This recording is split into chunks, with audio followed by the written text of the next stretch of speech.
For the meat hook and the elbow lever for November, we're working on the reverse meat hook, single arm entry, and then also working on the rotational bridge into that elbow lever position.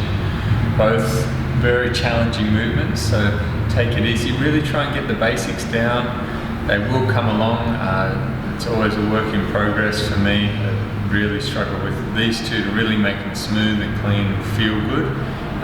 Very hard positions to feel strong. It just takes a lot of practice and commitment. You probably could even do this kind of twice a week or 3 times a week, this workout, rather than just once a week to really get it, but just make sure you're really warm before you go into it. And you may not do 4 sets, like 3 times a week, but just like a couple of sets after you've done the hang handstand warm-up type thing, if you want to add a bit of extra stimulus in there. But train it once a week for the 4 sets. But really be mindful of all the tissues, the ribs, everything. It's a lot of pressure in the shoulders, in the lower back, everything. So challenging workout, so don't get disheartened. It's important to kind of just take it one step at a time. So for the reverse back lever, holding the ring, so you've got the normal one here, like that. And then from here you're coming around, and then here in that kind of back lever position, but then going into that meat hook position. So you can just hold it here, support with that one, try and get that nice position. Then you're going to open up that arm, get that bicep up to the head,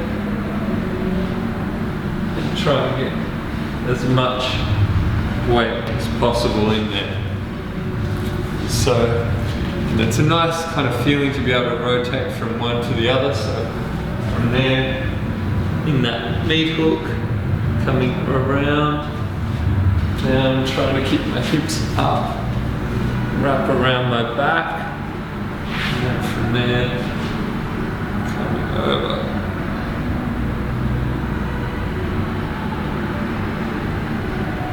It's a lot of conditioning through the core, through the ribs, through the shoulder, through the grip to make that strong. So don't force it, just try and get a feeling, a sense of awareness of the different positions. They are pretty awkward and they're different too, so they're not like all the other kind of really straight lines movements, but they are fun. So for the rotation into the bridge, you just do it using that sissy squat position. You can make this a lot easier by bending the elbow, bending the knees. The more the knees forward, you can get lower as well, so you're not in this really high arch position.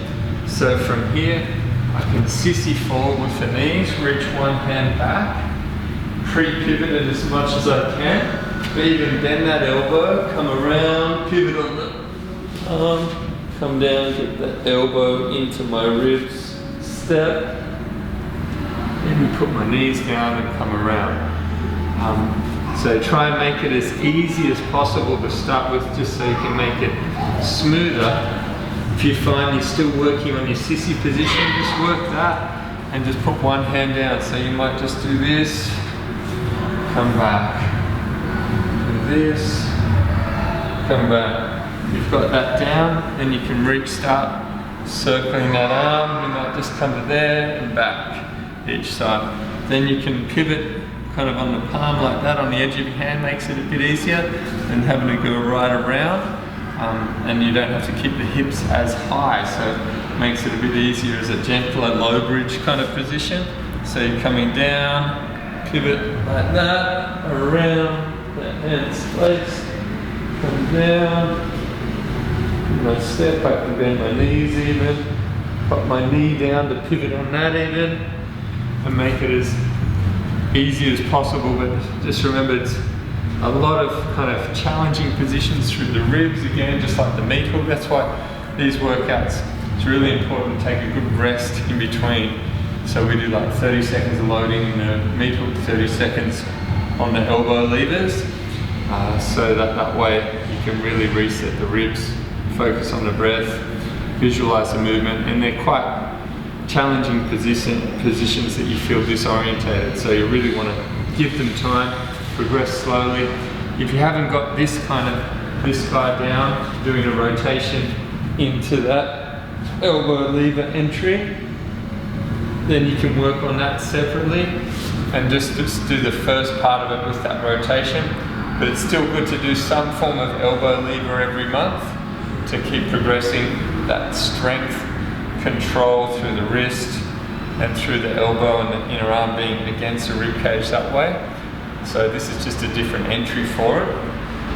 And as you kind of improve it, you'd obviously kind of go around from here, come down, and then from here, rather than putting, you know, you can hit that position smoother through there as you've conditioned it more. But yeah, give it time. 4 sets, that's going to be fun. Definitely film this one, guys, so you can see yourself doing it. It always feels a bit different than what it looks. I'm always trying to improve it, and this one definitely you get that sensory feedback that from seeing yourself do it through video, you'll improve a lot faster. Okay, so send them in, get some feedback from me, and get into it.